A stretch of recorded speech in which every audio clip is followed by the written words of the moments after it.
While in England, the Quaid had been watching the events that were happening in India and was saddened to see how Muslim interests were being sacrificed by the chaotic situation within the Muslim League.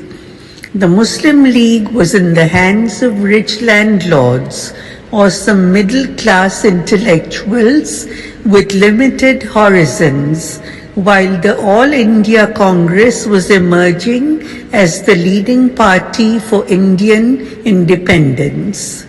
In 1933, the Now or Never pamphlet by Choudhry Rehmat Ali was published, in which the concept of a separate Muslim state was not only highlighted, but the name Pakistan was also proposed for it.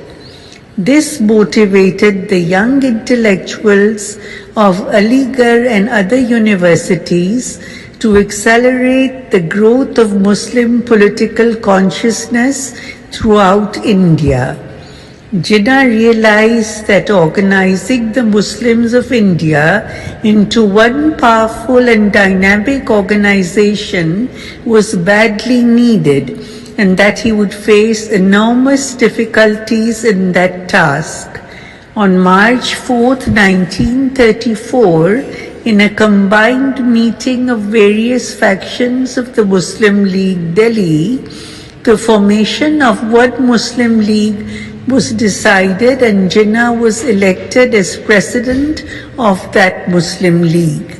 He was given an enthusiastic welcome on his arrival in Delhi in April 1934.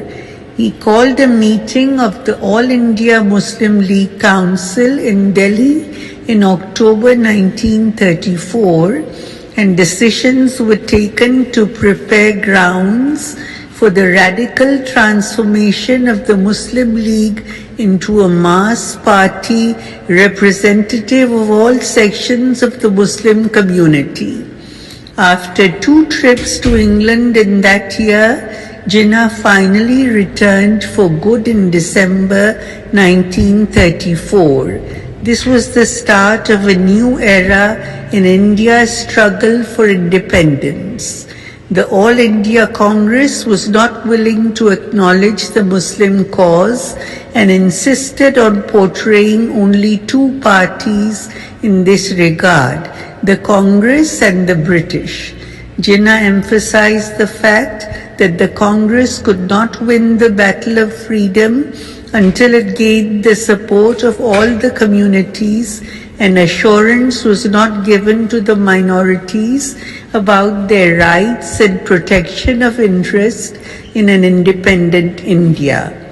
On February 5, 1935, at a meeting of the Muslim Union at Aligarh, Jinnah said, "I am convinced, and you will agree with me, that the Congress policy is to divide the Muslims among themselves. It is the same old tactics of the British government. They follow the policy of their masters. Don't fall into the trap. This is a moment of life and death for the Muslims. The Muslim League is determined to win freedom, but it should be a freedom not only for the strong and the dominant, but equally for the weak and the suppressed." He performed 2 important tasks after his return from England. The first was to unite and activate the Muslim League as the sole representative body of the Muslims of India. The second was to continue the struggle for freedom of India on constitutional lines.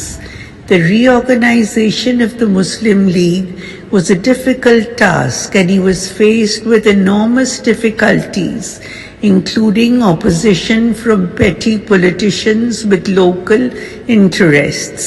The propaganda of the Congress paid nationalist Muslims and open hostility of leaders from different provinces of Muslim majority. He set an example of political and moral rectitude that was unparalleled in India. He meant what he said and was extremely honest in his dealings with friends and foes alike. He followed certain well-defined principles, and nothing could persuade him to deviate from this path. He exercised his powers as president with due regard to democratic principles, acted according to the constitution of the Muslim League, and never exceeded his powers as president.